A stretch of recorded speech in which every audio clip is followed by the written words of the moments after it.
Hello students, welcome back to triple T. और आज हम लेके आए हैं आपके लिए एमएससी थर्ड सेमेस्टर के टॉपिक, जो कि है बायोलॉजिकल इनऑर्गेनिक केमिस्ट्री। जो आपका एमएससी थर्ड सेमेस्टर का टॉपिक है। तो ये सबसे पहला वीडियो है बायोलॉजिकल इनऑर्गेनिक केमिस्ट्री में। देखते हैं इसमें हम कौन कौन से टॉपिक कवर करेंगे। तो जनरली ये टॉपिक बहुत इंपॉर्टेंट है आपके एमएससी एग्जाम के लिए, या फिर सेट एग्जाम हो, या सीएसआर नेट, या गेट। ये जो टॉपिक है बहुत ही आसान टॉपिक है। तो इसमें धीरे धीरे डिस्कस करते चलते हैं क्या क्या हम इसमें देखने वाले हैं। यहाँ पे आपको एक दो डायग्राम दिख रहा होगा, जैसे कि ये है आपका गोल्गी बॉडी, ये है आपका जो न्यूक्लियर जो सेल ऑर्गेनल्स होते हैं। तो यहाँ पे एक नया चीज आपको मिलेगा, जो मैथ्स बैकग्राउंड से बच्चे हैं उनके लिए थोड़ा सा नया हो सकता है, क्योंकि जो बायोलॉजिकल बैकग्राउंड के बच्चे होते हैं, जिन्होंने 10 11 12 में जो बायोलॉजी पढ़े होते हैं, उनके लिए थोड़ा आसान होता है। क्योंकि इसमें आपको दो चीज पढ़ना है, एक तो बायोलॉजिकल पार्ट और केमिस्ट्री, यानी कि बायो और इनऑर्गेनिक केमिस्ट्री को मिला के हमको इसको पढ़ना है। तो यहाँ पे आपको कुछ डायग्राम्स दिख रहे होंगे, ये आपके बायोलॉजिकल चीज से रिलेटेड है। जैसे कि यहाँ पे आपको ह्यूमन बॉडी का पूरा नर्वस सिस्टम दिख रहा होगा, अलग अलग ऑर्गेनल्स दिख रहे होंगे। ये आपको लग रहा होगा कि बायो का क्लास है, लेकिन ये बायो का क्लास नहीं है। मैं आपको बताऊंगा कि इन सारी चीजों में अपनी इनऑर्गेनिक केमिस्ट्री कैसे इन्वॉल्व होती है। ठीक है, तो चलिए चलते हैं, शुरुआत करते हैं। जैसे यहाँ पे और आपको एक फोटोसिंथेसिस, यानी कि आपको लीफ का डायग्राम दिख रहा होगा। ये देखिए, स्टोमेटा है, या जितने भी फोटोसिंथेसिस सिस्टम है, सेम उसी प्रकार से ये बायोलॉजिकल जो आपका बॉडी, ह्यूमन बॉडी का सिस्टम है।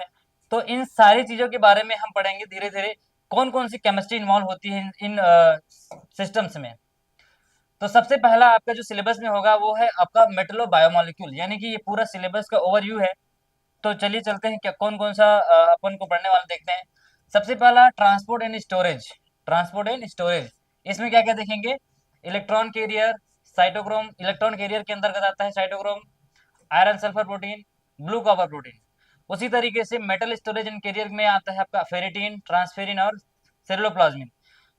द मोस्ट वेरी इंपॉर्टेंट जो है ओ टू बाइंडिंग। ठीक है, ओ टू बाइंडिंग जो प्रोटीन होते हैं वो इसमें आपको देखने को मिलेगा, मायोग्लोबिन, हीमोग्लोबिन, हिमेरिथिन और हिमोसाइनिन। तो इस तरीके से हमको इसको स्टडी करना है।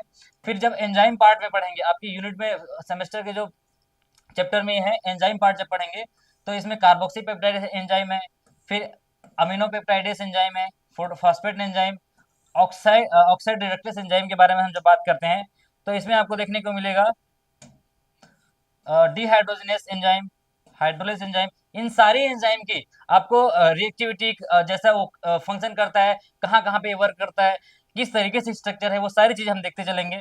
फिर superoxide dismutase, nitrogenase, hydrogenase, isomerase and synthetic enzyme है, विटामिन बी 12 और को एंजाइम जो कि एक ही है। फिर ये नॉन प्रोटीन पार्ट, ये अभी तक क्या आपको क्या था, प्रोटीन पार्ट में दो चीज देखी हमने, एक ट्रांसपोर्ट एंड स्टोरेज और दूसरा एंजाइम पार्ट। जब हम नॉन प्रोटीन के बारे में बात करते हैं, तो इसमें आता है सिडरोफोर्स, जो कि metal transport and structure. Metal transport and structure के बारे में देखते हैं, तो siderophores, skeletal, sodium potassium transport, sodium potassium pump.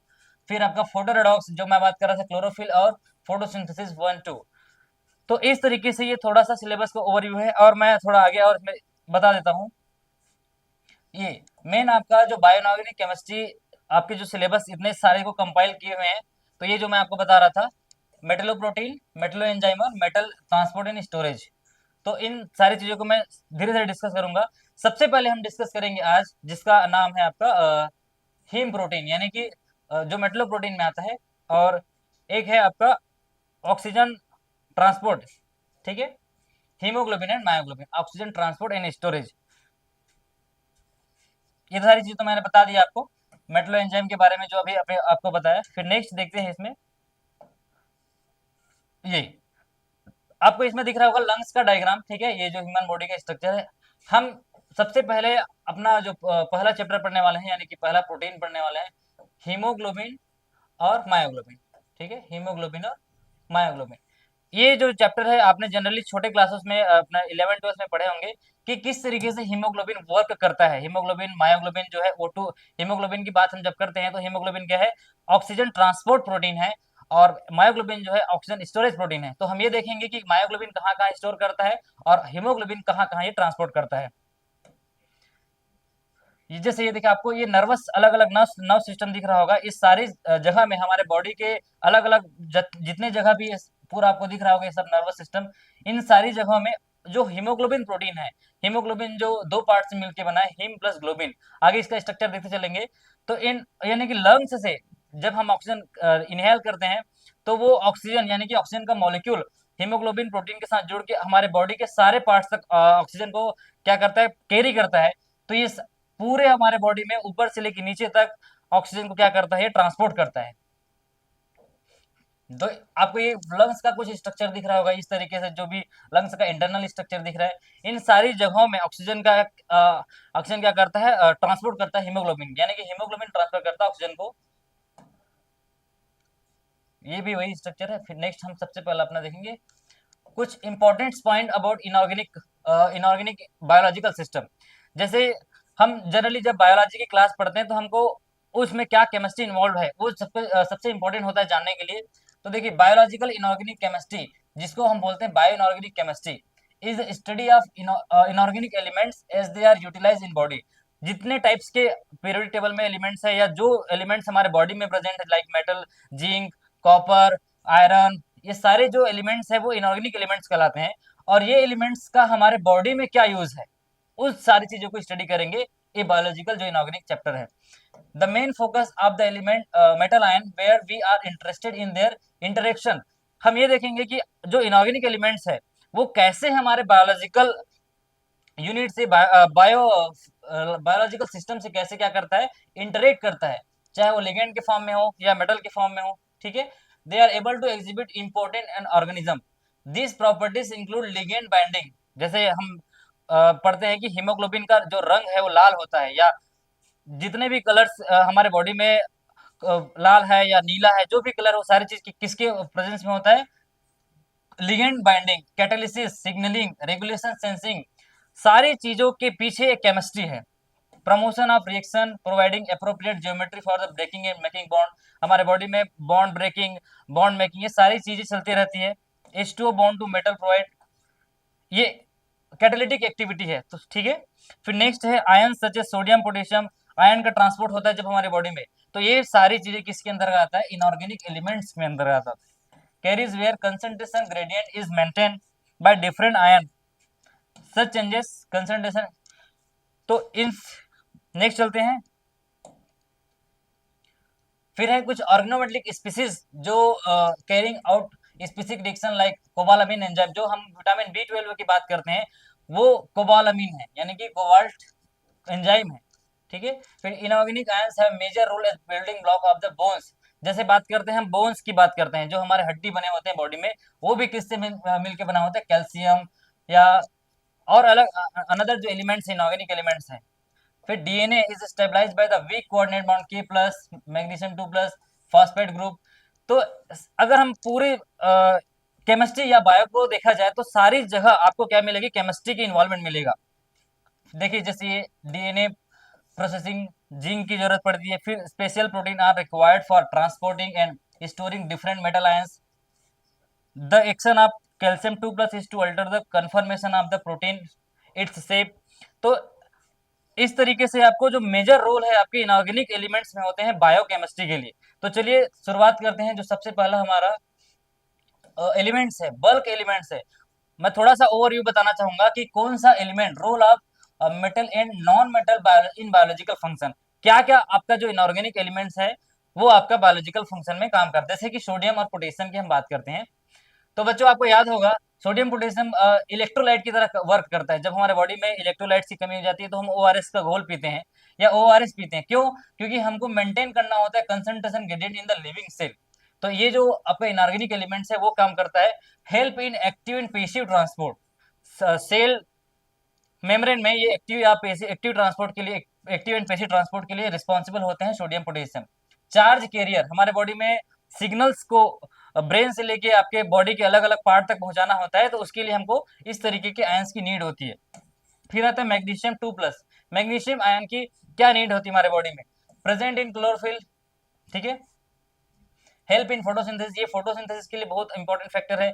Energy production, activation of enzyme, information of carrier, यानी कि इंफॉर्मेशन कैरियर आपको इंफॉर्मेशन को क्या करेंगे, एक पार्ट से दूसरी जगह ले जाने का काम करेंगे। Present in endo and exoskeleton, फिर एक्टिव फोटोसिन ट्रांसफेरेज एंड फोटो हाइड्रोजे फास्फोहाइड्रेज डीएनए पॉलीमरेज। फिर नेक्स्ट है कैल्शियम 2+। कैल्शियम 2+ का क्या काम है हमारे बॉडी में, ये भी चार्ज कैरियर की तरह वर्क करता है। फिर इन मसल एंड नर्व फंक्शन, जो नर्व फंक्शन है इसके लिए, सेल सिग्नलिंग के लिए आपको कैल्शियम बहुत इंपॉर्टेंट है। फिर नेक्स्ट है एक as a second messenger and सेनेंटिलियल साइनेप्स प्रेजेंट इन टीथ, जो हमारे दांत होते हैं उसमें कैल्शियम प्रेजेंट होते हैं, इसीलिए बोलते हैं कि टूथपेस्ट में कैल्शियम होता है। क्यों? क्योंकि उसको जब दांत झड़ने लगता है या टूटने लगता है तो कैल्शियम की कमी होती है बोलते हैं, ठीक है। फिर नेक्स्ट है calcium carbonate represent in the exo and endoskeleton, इस तरीके से in activation enzyme and in blood coagulation. ये जो आपको एग्जाम में डायरेक्ट पूछ देते हैं कि ये कैल्शियम आयन है, ठीक है, वो इनमें से कौन सा वर्क करता है, तो ये बहुत इंपॉर्टेंट है, ये जो मैंने टेबल बनाया है। इस तरीके से आपका सोडियम, पोटेशियम है, मैग्नीशियम है और कैल्शियम। फिर नेक्स्ट कुछ और आयन से देखते हैं जो हमारे बॉडी बायोलॉजिकल फंक्शन के लिए वर्क करता है। जिंक 2+, ठीक है। जिंक 2+ हाइड्रोलिटिक एंजाइम का पार्ट है, जो कार्बोक्सी पेप्टाइडेस के अंतर्गत हम इसको पढ़ेंगे, जिंक 2+ को। फिर ये मेटल स्टोरेज यानी कि जो मेटलोथियोनिन है इसका भी पार्ट होता है zinc. Zinc finger proteins, genetic transcription, stabilisation of protein, तो जिंक का भी बहुत रोल है हमारे बॉडी में। फिर है कॉपर 2+ एंड कॉपर 1+, ये इलेक्ट्रॉन ट्रांसफर सिस्टम में काम करता है। और ये स्टोरेज ऑफ डाइऑक्सीजन, जब हम हीमोसाइनिन पढ़ेंगे ट्रांसपोर्ट ऑफ ऑक्सीजन के बारे में, तो ये कॉपर का बहुत रोल रहता है, जो इनवर्टिब्रेट्स होता है, जो यानी कि यूनिसेलुलर ऑर्गन्स होते हैं, उस जगह ये आपका ऑक्सीजन ट्रांसपोर्ट करने का काम करता है। जैसे हम ह्यूमन बॉडी में जो आयरन होता है, आगे मैं डिस्कस करते जाता हूँ, ह्यूमन बॉडी की बात करते हैं तो ऑक्सीजन ट्रांसपोर्ट होता है आयरन से, लेकिन अगर हम दूसरे अलग अलग जीव या दूसरे एनिमल्स की बात करते हैं तो वो कॉपर के थ्रू होता है। फिर नेक्स्ट है आयरन 2+, इलेक्ट्रॉन ट्रांसफर में वर्क हेल्प करता है। फिर है transport and storage of dioxygen, transport and storage of dioxygen. Fe3 4 is used to store iron and it is used by magnetotactic bacteria to sense direction of Earth's magnetic field। ये मैग्नेटोटेक्टिक bacteria में ये पाया जाता है, ये जो Fe2+ Fe3+ का ions है। Conversion of nitrogen to ANH3, आपने अमोनिया बनाने की हैबर प्रोसेस जरूर पढ़े होंगे, इसमें आयरन का बहुत इंपॉर्टेंट होता है। जब हम नाइट्रोजन को अमोनिया में कन्वर्ट करते हैं तो ये आयरन कैटालिसिस, जो आयरन का आयंस है वो वर्क करता है। फिर नेक्स्ट जो आयंस है कोबाल्ट 3+। कोबाल्ट 3+ जो है विटामिन B12, जो हम विटामिन बी की कमी होती है, विटामिन B12 जब कोबालामिन टेबलेट लेते हैं, ठीक है, तो ये कोबाल्ट 3+ की उसमें रिक्वायरमेंट होती है। फिर है मैग्नीज के 2+, 3+ और 4+ आयन, तो ये इलेक्ट्रॉन ट्रांसफर में वर्क करता है। In photosynthesis generation of dioxygen by splitting water in photosynthesis second. ये हम फोटोसिंथेसिस जब पढ़ेंगे तो डिस्कस करेंगे कैसे मैग्नीज 2+ वर्क करता है फोटोसिंथेसिस में। फिर नेक्स्ट है निकिल के और मोलिब्डेनम के, तो निकिल जो है इलेक्ट्रॉन ट्रांसफर और hydrogenase and hydrolase urease enzyme है। आपको एग्जाम में डायरेक्ट पूछ देते हैं कि हाइड्रोलेस एंजाइम या हाइड्रोजनेस एंजाइम में कौन सा मेटल प्रेजेंट होता है, तो आपको इसको अच्छे से नोट्स बना के याद करना है कि कौन कौन से मेटल किस किस वर्क को, किस किस फंक्शन को ऑपरेट करते हैं। फिर मोलिब्डेनम के कुछ आयंस है जो कि ये इलेक्ट्रॉन ट्रांसफर और conversion of nitrogen to ammonia, nitrogen fixation, जो बैक्टीरियल जैसे कि बोलते हैं कि राइजोबियम नामक जो बैक्टीरिया है वो क्या करता है, नाइट्रोजन का फिक्सेशन करता है अपने रूट्स में, ठीक है। तो ये आयंस वहां पे वर्क करता है जो मोलिब्डेनम है, मोलिब्डेनम के जो आयंस है। तो इतना आपका समरी हो गया कि कौन कौन सा जो मेटल और नॉन मेटल है वो वर्क करता है आपके बायोलॉजिकल फंक्शन में। फिर ये कुछ फास्फोरस भी है, फास्फोरस नॉन मेटल के अंतर्गत आता है। तो फास्फोरस का क्या है, found in hydroxy peptide ATP cell and membrane and DNA, इस तरीके से फास्फोरस का काम है। फिर फ्लोराइड आयंस का है, एस फ्लोरोपाइड, ये आपको दिख रहा होगा, फ्लोराइड की भी हमको हमारे बॉडी में नीड होती है, फ्लोराइड आयंस का। क्लोराइड आयंस है most important free and except SCO3, chlorine, जैसे हम NaCl या जो भी क्लोराइड आयंस को अपने बॉडी में इंटेक करते हैं तो हमारे बॉडी में क्लोरीन आयंस की बहुत रिक्वायरमेंट होती है। फिर iodine, functioning of the thyroid hormones in the रेडियोटरी थेरेपी, बोलते हैं कि आयोडीन की कमी से क्या होता है, थायराइड डिजीज होता, मतलब गोइट्रे डिजीज होता है, जो कि ये कहाँ पाया जाता है, आपके थायराइड्स में, थायराइड हार्मोन पे, ठीक है। तो अभी तक ने आपने देखा कि कितने कितने जो आयंस है, मेटल्स और नॉन मेटल्स के आयंस है, वो हमारे बॉडी में क्या क्या फंक्शन करते हैं। अब आपको नेक्स्ट वीडियो में देखने को मिलेगा कि इन आयंस का कैसे फंक्शन होता है बायोलॉजिकल सेल में। अगर हम बात करेंगे आयरन्स का, कॉपर का, तो किस तरीके से वो केमिस्ट्री अप्लाई होती है बाइंडिंग के लिए, ट्रांसपोर्ट ऑफ ऑक्सीजन के लिए, सेलुलोप्लाज्मिन की अलग अलग जो भी है, मैंने आपको जो सबसे पहले स्लाइड में बताया था, यहाँ पे आपको देखने को मिलेगा, जो सबसे पहले आपको ये बताया था, ठीक है। तो इन सारे जो भी क्या बोलते हैं, मेटल ट्रांसपोर्ट इन स्टोरेज है, या ब्लू कॉपर प्रोटीन है, या जितने भी और अदर्स जो फंक्शन है, उसमें अलग अलग क्या इन्वॉल्वमेंट होंगे, मेटल्स आयंस होंगे। तो अभी हम सबसे पहला देखेंगे, नेक्स्ट वीडियो में देखते हैं कि जो हीमोग्लोबिन है, ठीक है, हीमोग्लोबिन और मायोग्लोबिन, या और अलग अलग आपको दिख रहा होगा हीमोसाइन, हीमेरेसिस, तो इस तरीके से इसका फंक्शन देखेंगे, ठीक है। तो आज के लिए इतना ही, थैंक यू गाइस।